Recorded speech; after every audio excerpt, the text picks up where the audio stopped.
Buenos días, alumnos de cuarto medio A y cuarto medio B. Bienvenidos a una nueva clase de lenguaje. Soy la profesora Carolina Bustos. Esta semana vamos a explorar un poquitito más de lo que es la narración contemporánea.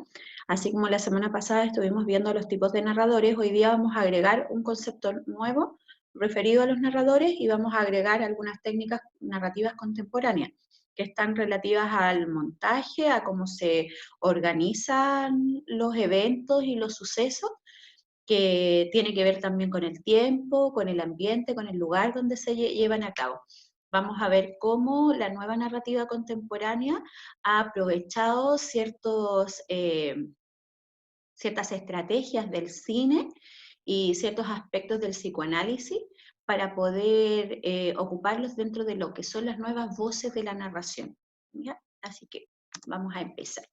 El objetivo de aprendizaje entonces es analizar e interpretar y comparar relatos de narradores múltiples en este caso, o pluralidad de voces narrativas, y vamos a reconocer algunas técnicas de narrativa contemporánea, cada una con su ejemplo, así que no se sientan abrumados. Yo sé que algunos conceptos, a lo mejor van a ser muchos conceptos los nuevos, sin embargo las explicaciones son bastante sencillas y vamos a ir poquito a poquito, ¿ya?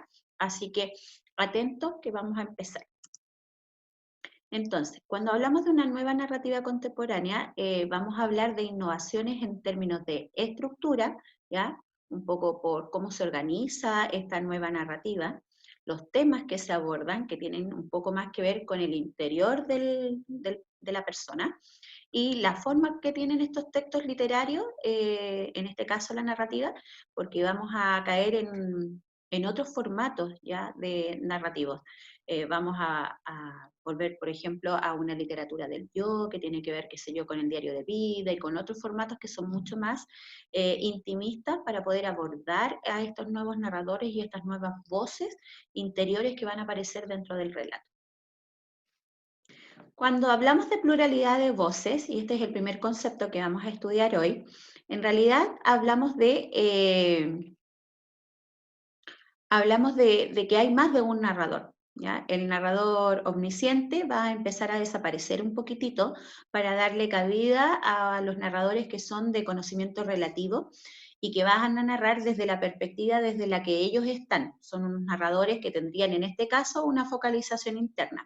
Vamos a hablar de narradores personajes y de narradores protagonistas, ¿ya?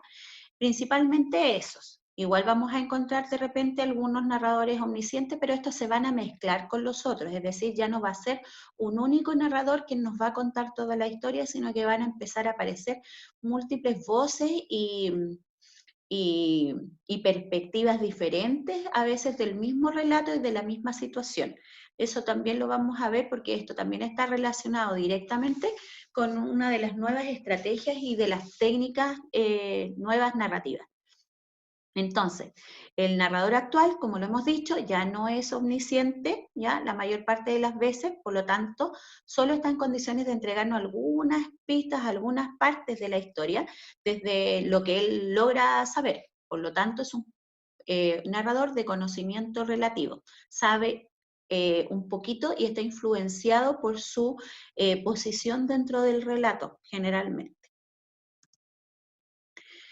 Un ejemplo de narrador múltiple. Acá les voy a leer un trocito de Los Cachorros de Mario Vargas Llosa, que dice así: todavía llevaban pantalón corto este año, aún no fumábamos.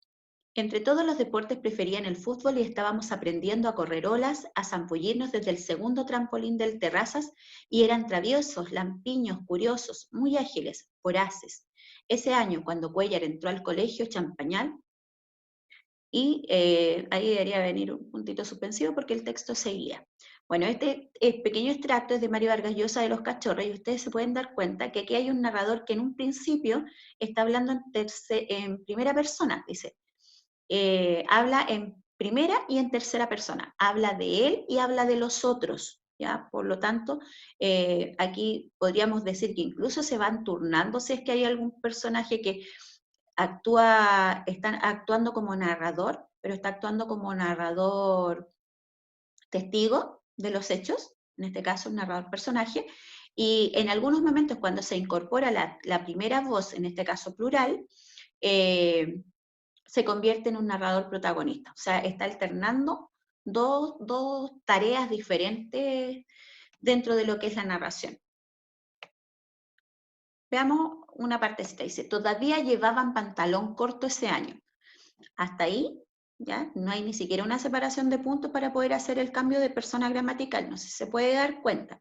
Todavía llevaban pantalón corto ese año. ¿Quiénes? Ellos, ¿ya? Si yo hago la pregunta ¿quién o quiénes? Ahí hay un ellos, ¿cierto? Después dice, aún no fumábamos, y ahí está en primera persona plural, donde la persona que está narrando esta vez se está incorporando dentro de lo que es el relato.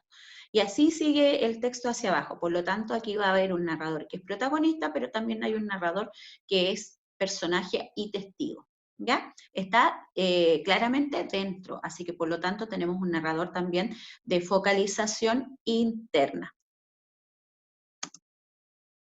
El montaje. Lo primero que hay que señalar es que el montaje es una técnica que viene influida desde el cine. En el cine normalmente uno tomaba, antiguamente, ahora se hace casi todo digital, pero antiguamente uno tomaba el rollo de película y no sé si alguno tuvo la suerte alguna vez, yo tuve la suerte de ver los rollos de película, y eran como, uno miraba todas las imágenes y se veía como la misma foto, ¿cierto? Pero al correr rápido y veloz se notaba el movimiento.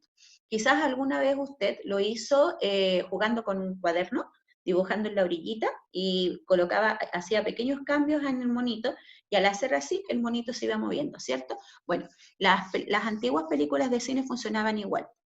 Pero ¿qué pasaba si yo quería que esta escena se diera al final? Se cortaba la cinta, así, literalmente, se cortaba la cinta y se tomaba y se pegaba en la parte donde yo quería que fuera. Hoy día podemos hacer eso con programas de edición digital, pero en ese tiempo era con la cinta y se cortaba. Bueno, ese trabajo de montaje y de edición, ¿ya?, que se hacía en el cine, fue llevado a la literatura. ¿Y cómo se hizo?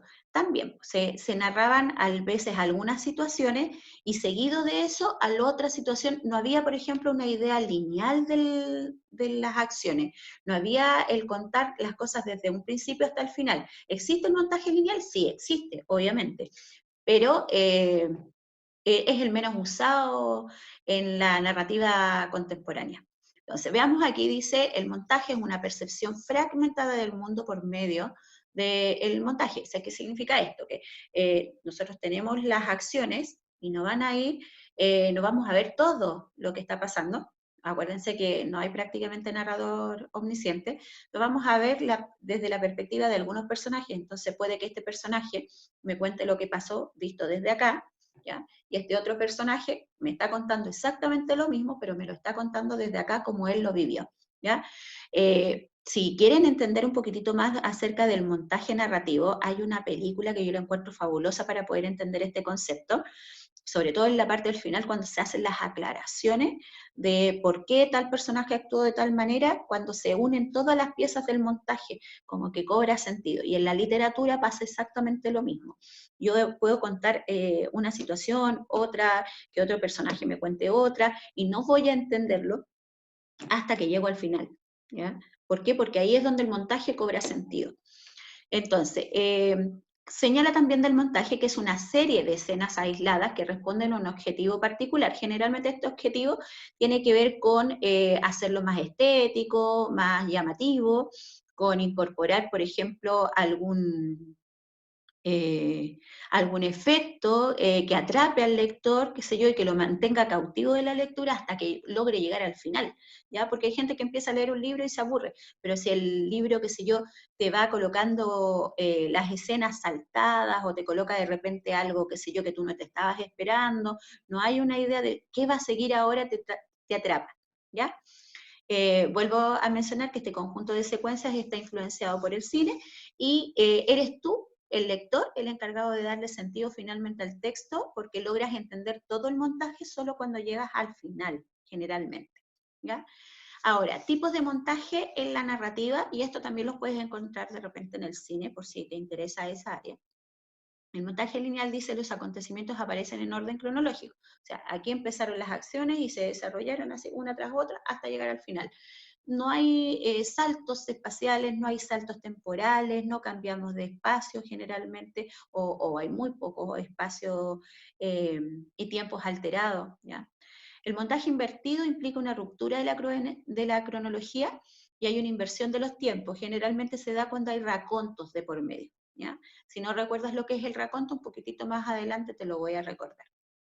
El montaje de choque es cuando sucede una acción y ligerito después, de seguida de esa, viene otra que es un cambio totalmente rotundo. Es como cuando hacemos un cambio de tema o de escena o de lugar y pasamos a una cosa totalmente distinta.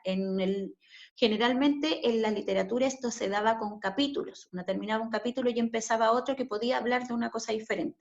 Pero la idea de la literatura contemporánea es que esto también se dé a nivel de cuento y que ahora no necesariamente tenga que ver con una separación de capítulos, sino a veces con con una simple separación de puntos, ¿ya? O sea, coloca un punto seguido o un punto aparte y cambia el tema, ¿ya? Y esto se va a justificar un poquitito con las técnicas del psicoanálisis que también vamos a ver un poquitito más adelante para que logres comprenderlo un poquitito más. Y ahí vas a poder volver acá y poder entenderlo un poquito más. Entonces, montaje de choque se sucede de modo abrupto, o sea, violento, y los planos de acción. O sea, acá hay un cambio muy rápido. Montaje alternado significa que los hechos ya suceden en un mismo espacio y se van generando de un modo alternado. Primero lo cuenta uno, después lo cuenta otro. Podríamos haber 5 personas en la habitación y estas 5 personas estar contando lo que estamos viendo, pero lo vamos a contar obviamente desde la perspectiva en la que estamos. Por ejemplo, supongamos que estamos en una fiesta y en este montaje alternado, estas 5 personas, qué sé yo, una estaba sirviéndose un vaso de bebida o un trago, otro estaba bailando, otro estaba tratando de engrupirse a la amiga, y el otro estaba tan aburrido que sacó el teléfono y se puso a... Entonces, desde esa perspectiva, cada uno va a contar la historia, o en este caso, va a narrar la fiesta de una manera diferente, porque estaban haciendo cosas diferentes aun cuando estuvieran en el mismo lugar. Entonces, montaje alternado.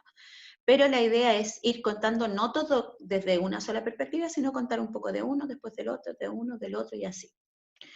El montaje paralelo. Los acontecimientos ocurren en espacios y tiempos diferentes, dando pie al simbolismo.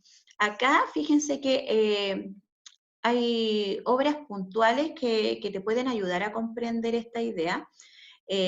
Puntualmente hay una obra de Virginia Woolf llamada Las olas, que les puede servir para entender lo que es un montaje paralelo. Hay una película basada en el libro de Las olas. Virginia Woolf tuvo un intento de suicidio, ¿ya? Y, por ejemplo, en esta película, que me parece que tiene el mismo título de la novela de Virginia Woolf, Las horas, eh, tenemos a 3 mujeres en 3 épocas y lugares diferentes. Una es Virginia Woolf intentando suicidarse. El segundo estamos en la década de los 60, 70, y hay una mujer activista, ¿ya? Y que está como vuelta loca porque tiene que como lograr concretar lo que significa el activismo y hacerlo siendo madre de familia, ¿ya? Y con todo lo que significa la revolución hippie, etc. Y la tercera mujer está en la época actual, siendo la acompañante y amiga de una persona enferma de cáncer, ¿ya? O sea, hay 3 mujeres con 3 momentos y súper potentes de su vida, como tomando decisiones cruciales para ellas como mujeres, y en esa situación es que se realiza este montaje paralelo, ¿ya? Se van alternando, ¿ya? Hay alternando las 3 historias, pero son 3 hechos que suceden, vuelvo a reiterar, en espacios diferentes, en tiempos diferentes, pero están dentro de la misma narración. Por lo tanto, cuando llega al final, nosotros logramos comprender que en realidad esta es como una historia, eran como mini relatos de cada una de ellas, pero tiene que haber una confluencia, tiene que haber un punto de encuentro entre las 3 historias. Y esto es lo que da pie a este llamado simbolismo, a la razón de ser de por qué conté los 3 cuentos en esta, o conté estas 3 historias dentro del mismo libro, ¿ya? Sin haber hecho una separación de título y de cuento, etc. Y el montaje americano, ¿ya? Es cuando nosotros tomamos un texto y hacemos una condensación ya de días, de meses, de años y los contamos muy rápidamente en pocos capítulos o en un solo texto de una manera muy rápida, ¿ya? O sea, cuando pasa eso, como que el tiempo pasó volando, no nos dimos ni cuenta, estaba narrando cuando era chico y resulta que ahora está narrando y es un adulto o un anciano que está despidiendo su vida. ¿Ya? Entonces, el tiempo pasó muy aceleradamente, hubo muchos antecedentes, qué sé yo, detalles de su vida y de su historia que se saltaron.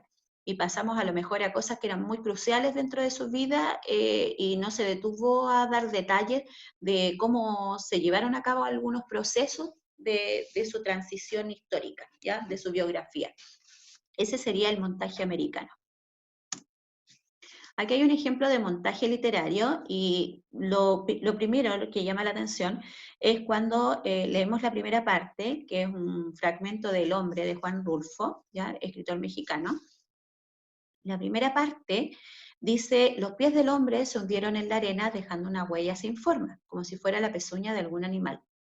Treparon sobre las piedras, bla, bla, bla, ya, luego caminaron hacia arriba buscando el horizonte, ¿cierto? Aquí incluso la fotografía nos podría servir de apoyo en este caso para poder imaginarnos cómo van pasando. Y después abajo dice pies planos, dijo el que lo seguía, y un dedo de menos. Le falta el dedo gordo en el pie izquierdo. No abundan fulanos con esta senda, así que será fácil. Es decir, hay alguien que lo está siguiendo. Y aquí, obviamente, está el montaje. En el caso del tipo de montaje, me voy a retroceder un poquitito. Yo creo que este lo podríamos buscar porque están en el mismo espacio, ¿ya? Solo que uno está pasando primero y el otro está pasando después. Primero pasó el que iba montado y el que iba dejando la huella, y después pasó el que vio la huella. Por lo tanto, sería un montaje alternado. Y después abajo dice, la vereda subía, entre hierbas llenas de espinas y de malas mujeres, parecía un camino de hormigas, bla, bla, bla, subía sin rodeos hacia el cielo, se perdía allí y luego volvía a aparecer más lejos, bajo un cielo más lejano. Aquí tenemos, obviamente, fíjense que el tercer narrador parece un narrador ya objetivo que solo está mirando, ¿ya? En el segundo es la persona que va siguiendo al primero. ¿Ya? Así que ahí tendríamos algo así como 3 narradores en un montaje alternado. Tenemos pluralidad de voces nuevamente. Ahora, hay unas técnicas extraídas y esto tiene que ver con la narrativa contemporánea desde la perspectiva de que se indaga un poco más lo que es la interioridad de las personas, de los personajes. ¿Ya? No contándoselo a otro personaje, sino que van a ser sus pensamientos los que nosotros vamos a poder leer. ¿Ya? Una de ellas, una de estas técnicas es el monólogo interior. ¿Ya? Existe cierta coincidencia y cierto parecido entre estas 3 técnicas que les voy a mencionar, ¿ya? Sin embargo, hay una pequeña diferencia que tiene que ver a veces con cómo están organizadas y presentadas estas ideas, ¿ya? En el caso del monólogo interior, por ejemplo, dice entrega del pensamiento del personaje desde el yo. O sea, él es el que está hablando, generalmente en primera persona, ¿ya? O hablándose hacia sí mismo como a modo de reflexión, ¿ya?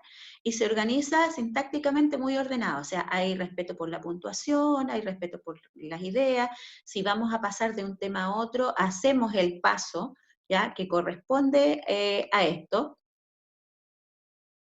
y la idea entonces es que sea de una manera organizada, ¿ya? Les voy a leer un ejemplo. Ya está la vieja llamándome, ya está tratando de buscar la manera de incomodarme. Desgraciada, qué madre que me he sacado.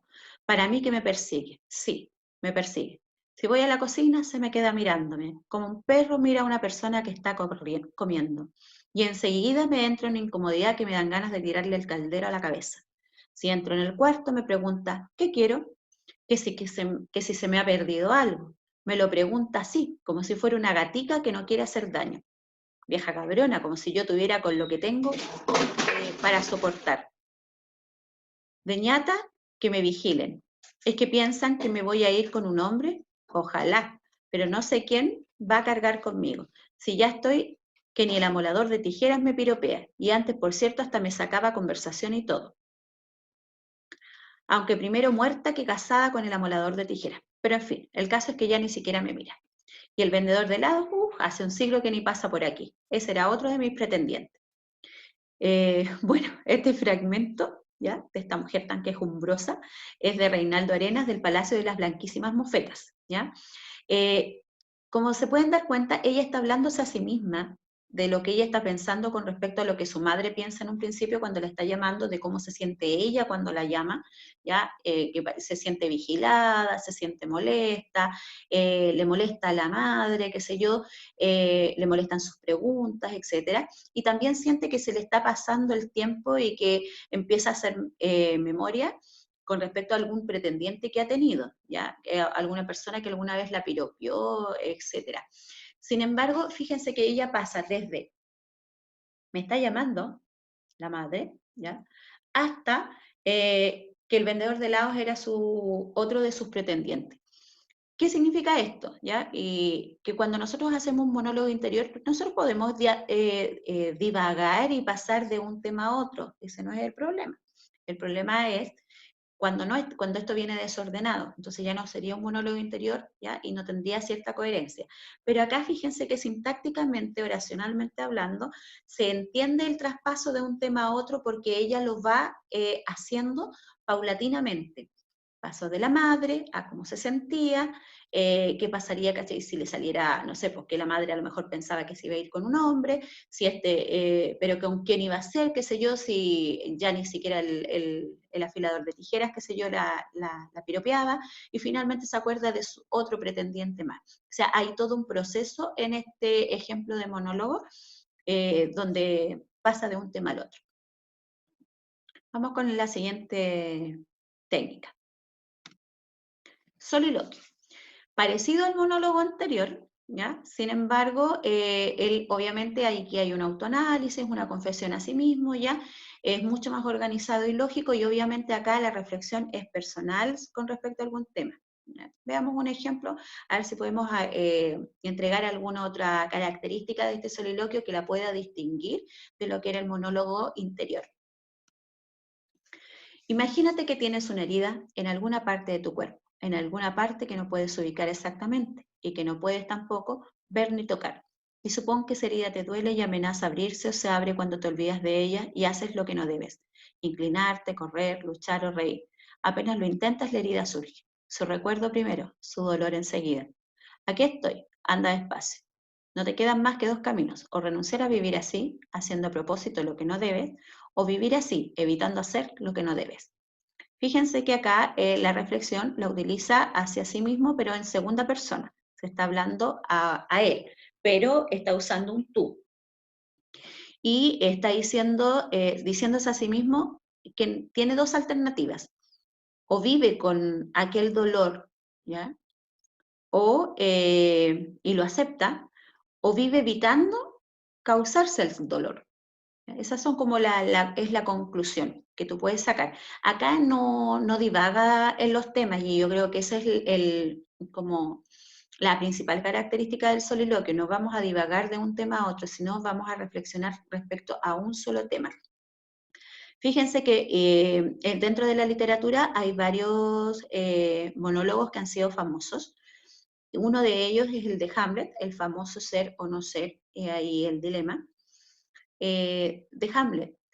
Y fíjense que ese es un soliloquio, o sea, ese sería, no fue escrito en la literatura contemporánea y no pertenece precisamente a la narrativa, pero hoy día se considera eso un soliloquio, ¿ya? Esa sería una reflexión respecto a un tema, en ese caso fue la muerte, acá en este caso es con respecto a hace una comparación entre una herida que duele y que se va a abrir, qué sé yo, si uno hace lo que no debe, y aprender a vivir con ciertas cosas, ¿ya? Así que aquí hay una especie de metáfora usada en este caso en el soliloquio de Manuel Rojas de Hijo de Ladrón para uno de los personajes. Tercera técnica narrativa extraída del psicoanálisis, el fluir de conciencia o corriente de la conciencia. Este es tremendamente fácil de identificar. ¿Por qué? Porque nuevamente tenemos una especie de monólogo pero tremendamente incoherente, podemos ir de un tema a otro sin haber hecho ningún paso sintáctico, sin usar la gramática, sin haber hecho, qué sé yo, la introducción, nada. Podríamos estar hablando de gomas y terminar hablando, qué sé yo, de la escoba, sin que tenga ninguna lógica. Podría empezar a quejarme, qué sé yo, del frío y terminar hablando, qué sé yo, de la uña rota, ¿ya? Sin siquiera hacer el paso, ¿ya? Gramatical que equivale a un cambio de tema. Hay ausencia total de puntuación, ¿ya? Así que desde esa perspectiva es más fácil de identificarla y de conseguirla. Yo siempre la comparo con un niño chico y una rabieta, ¿ya? Cuando los niños chicos están enojados y empiezan a retarse y a decirse cosas, eh, están como llorando, es como cuando uno llora con hipo, y empieza a salir, qué sé yo, todo lo que sienten adentro, aun cuando lo que están sacando haya pasado hace 10 días, hace 2 meses, hace 5 años, ¿ya? Se acuerdan y lo tiran todo para afuera, todo junto, ¿ya? Algo así es un fluir de conciencia o corriente de la conciencia. Ojo, que se llama así porque es como un río que deja pasar todo, ¿ya? Todo lo que está dentro de nuestra conciencia, lo que está dentro de nuestra cabeza, todo lo que hemos guardado y acumulado, ¿ya? En este momento sale y aflora. Les voy a mostrar un ejemplo. Necesito un tubo de oxígeno para dar este ejemplo. Dice, me gustan las flores, quisiera tener la casa entera nadando en rosas. Dios del cielo, no hay nada como la naturaleza, las montañas salvajes, luego el mar y las olas precipitándose, luego la hermosa campiña con campos de avena y trigo y todo género de cosas, y todo el lindo ganado andando por allí que haría bien al corazón ver los ríos y los lagos y las flores, y todo género de formas y olores y colores y brotando hasta de las zanjas primaveras y violetas. Eso es la naturaleza para aquellos que dicen que no hay Dios. No daría ni el blanco de una uña por toda su conciencia porque no se ponen a crear algo que le preguntaba muchas veces al ateo o como se llamen, que vayan primero a lavarse sus miserias, luego van pidiendo a gritos un sacerdote cuando se mueren. ¿Y por qué? ¿Por qué? Porque tienen miedo del infierno a causa de su mala conciencia. Bueno, este fragmento está extraído de una obra maravillosa que se llama El Ulises de James Joyce. Y ven que parte hablando de las flores y termina hablando de los ateos, ¿ya? Y de la mala conciencia que ellos tienen y que son ateos sin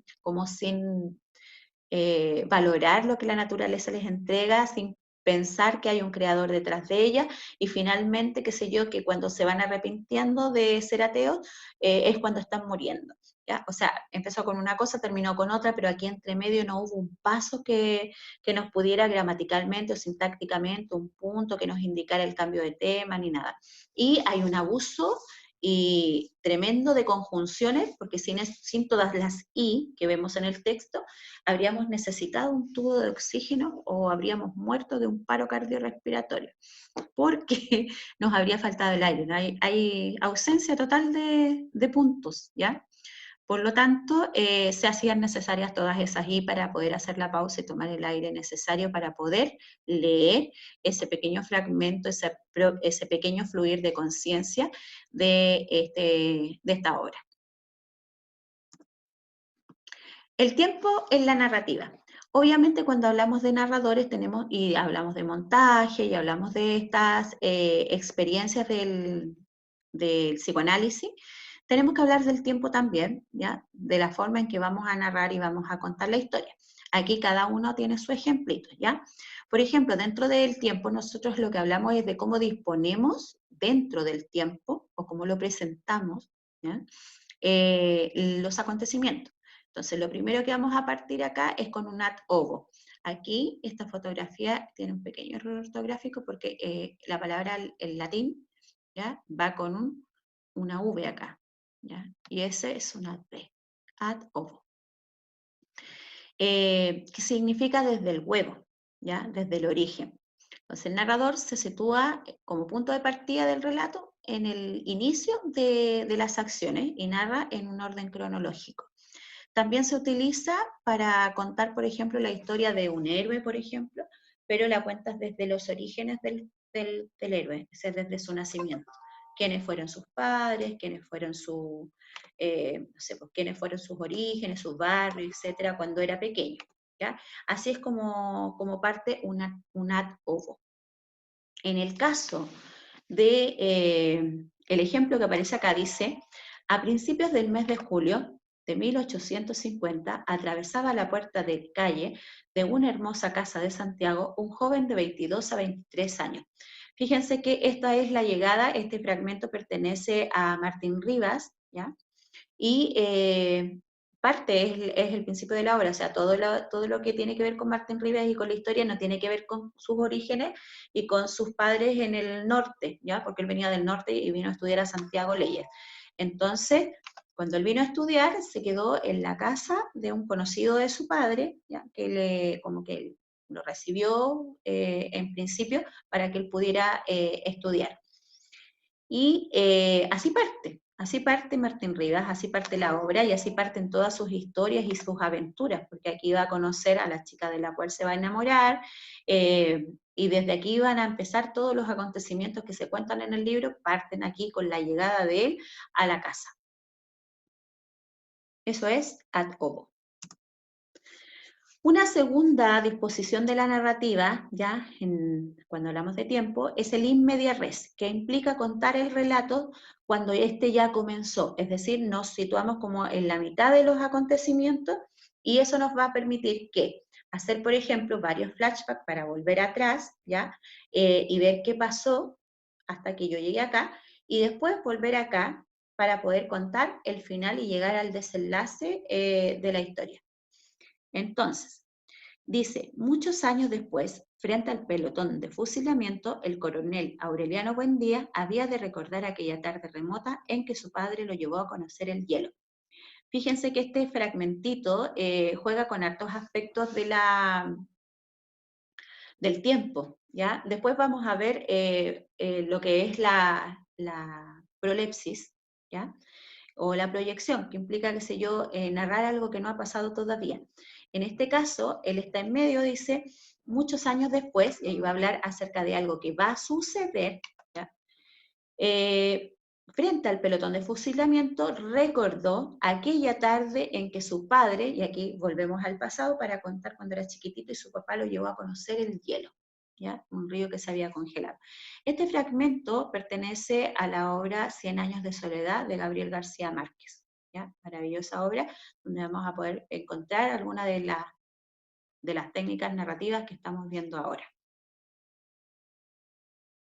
Entonces, en media res partimos en la mitad del relato y eso nos permite ir hacia el pasado a través de técnicas como el flashback y el raconto y nos permite, qué sé yo, adelantarnos también a los hechos y poder viajar hacia el futuro. También hay una proyección, ¿ya? De posibilidades, qué sé yo, o de cosas que le van a suceder al personaje. Más adelante vamos a ver algún otro ejemplo donde vamos a poder recordar un poquitito lo que era el in media res. In extrema res. Cuando hablamos de in extrema res, hablamos del punto de partida, es el final de la historia. Aquí todo el relato se va a convertir en un raconto. ¿Por qué? Porque vamos a partir como en el final de los acontecimientos. El ejemplo que les voy a leer ahora pertenece a la obra El túnel de Ernesto Sábato y creo que está súper claro, ¿ya? Porque dice así, como decía, me llamo Juan Pablo Castel, podrán preguntarse qué me mueve a escribir la historia de mi crimen. No sé si ya dije que voy a relatar mi crimen y sobre todo a buscar un editor. Estamos hablando de Juan Pablo Castel, quien asesinó ya a la mujer que él amaba, ya su amante, y está en la cárcel. O sea, y ya, ¿qué es lo que nos va a contar él? ¿Cómo fue que se llevaron a cabo todos los acontecimientos? O sea, desde el momento en que la conoce, se enamora, tiene una relación con ella, los celos, qué sé yo, patológicos, que lo llevan a cometer un crimen y finalmente está en la cárcel. ¿Ya? O sea, vamos de atrás esta vez, pero fíjense que el libro parte con esta parte, o sea, el libro empieza con esto. Así que lo que tenemos que recordar es que estamos en el final y él va a hacer un recorrido por toda la historia hacia atrás. ¿Ya? O sea, lo que nos va a contar es un recuerdo de todos los acontecimientos. Aquí vamos a hablar de las anacronías narrativas relativas al tiempo. ¿Ya? ¿Qué es una anacronía? Son saltos en el tiempo, es decir, nos salimos del presente y vamos a trabajar con algunos saltos temporales, algunos hacia atrás, otros hacia adelante. ¿Ya? Entonces, variaciones temporales o anacronías, analepsis o retrospección. Fíjense que el espejo retrovisor se llama retrovisor porque mira hacia atrás, te permite, tú vas mirando el espejo y lo que ves está atrás. Entonces, la analepsis o la retrospección, ¿ya? Retrospectiva, significa mirar hacia atrás. O sea, que vamos a mirar el pasado, hechos que ya sucedieron, que ya pasaron. Por lo tanto, estas cosas van a pasar en un tiempo pretérito, en un tiempo pasado, ¿ya? La más conocida es el flashback, son saltos temporales muy rápidos, muy fugaces, nos llevan a pequeños recuerdos en el pasado y nos traen de vuelta al presente, ¿ya? Así nos llevamos. Un ejemplo de flashback, por ejemplo, dice ahí en el cine, lo encontramos en la segunda parte de la saga épica El Señor de los Anillos. El mago Gandalf se encuentra con Aragorn, el elfo Legolas y el enano Gimli en el bosque de los En, y les relata cómo fue que pasó a ser Gandalf el gris a Gandalf el blanco. Cuando comienza su relato se detiene el tiempo progresivo del relato de la película para pasar a las imágenes que acompañan la historia de la transformación que cuenta el mago y que se refiere a un pasado reciente. En la narrativa esto lo encontramos muy frecuentemente. Cada vez que encontramos un verbo que está en pasado, de hecho la actividad de hoy trabaja muchísimo con lo que son las anacronías temporales porque el relato que viene en la actividad, que se llama la Declaración de Randolph Carter, eh, aparecen, él está haciendo una declaración de hechos que sucedieron la noche anterior.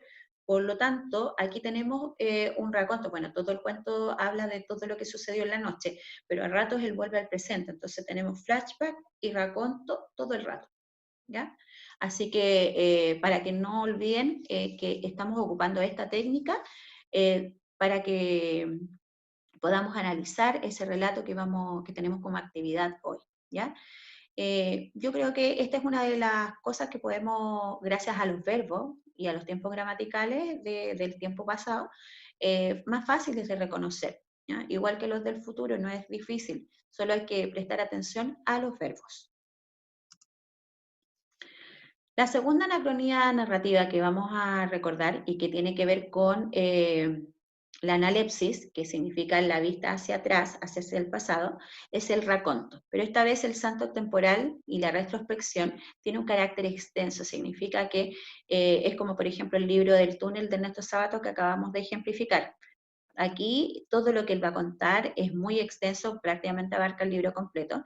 Y en el ejemplo que estamos mostrando también, en Titanic, por ejemplo, toda la película es un raconto porque la película, si bien es cierto, empieza en un tiempo presente, donde están buscando el barco y buscando sus restos para poder recuperar una joya en particular. Aquí es donde aparece Rose, que es una anciana, y ella va a contar toda la historia desde el momento en que se subió al barco hasta que fue rescatada después del naufragio. ¿Ya? Creo que el raconto es muy claro.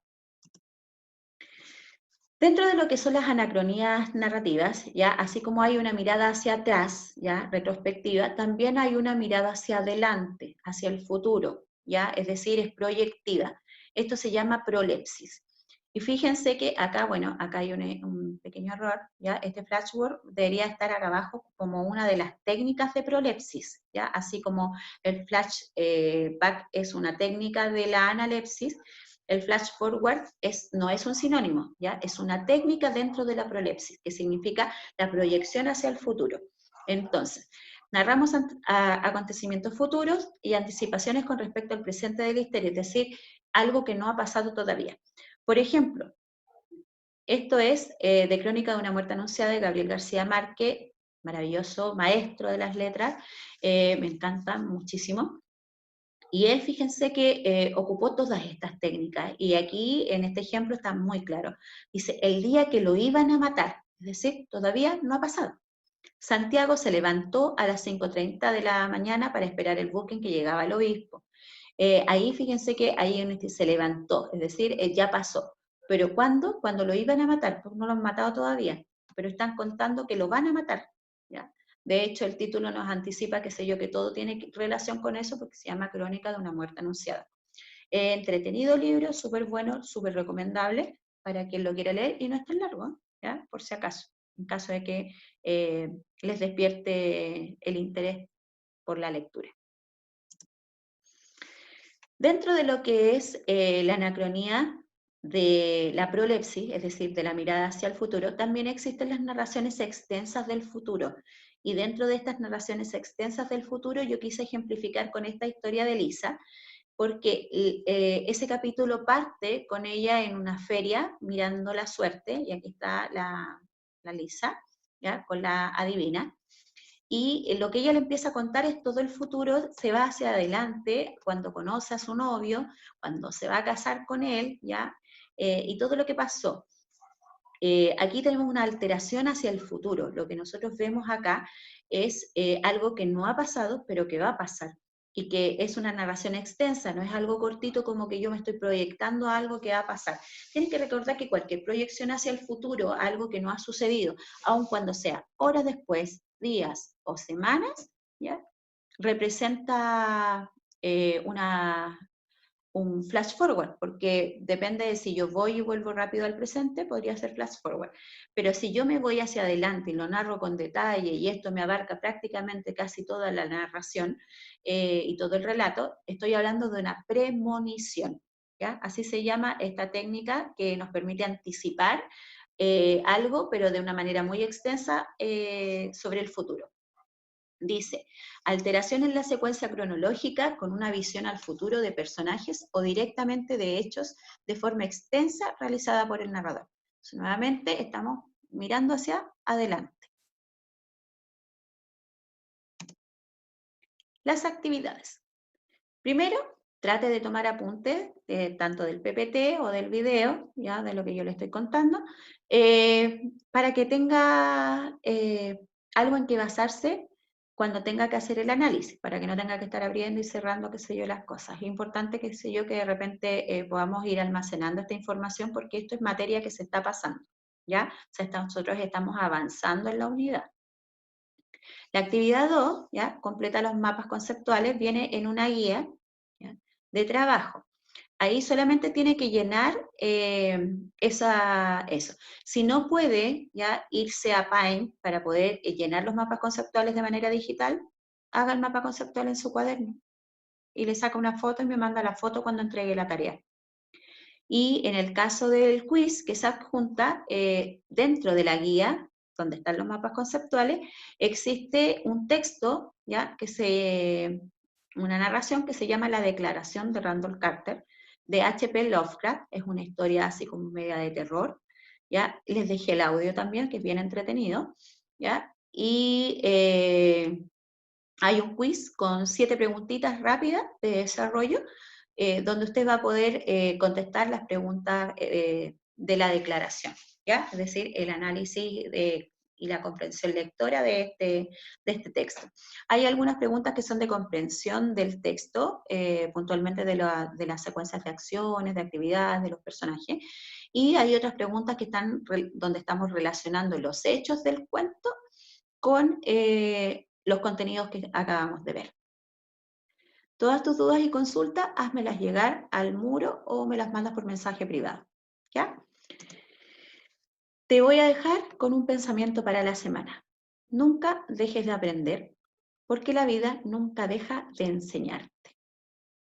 ¿Bien? Espero que tengan una linda semana y nos vemos en una siguiente clase de retroalimentación.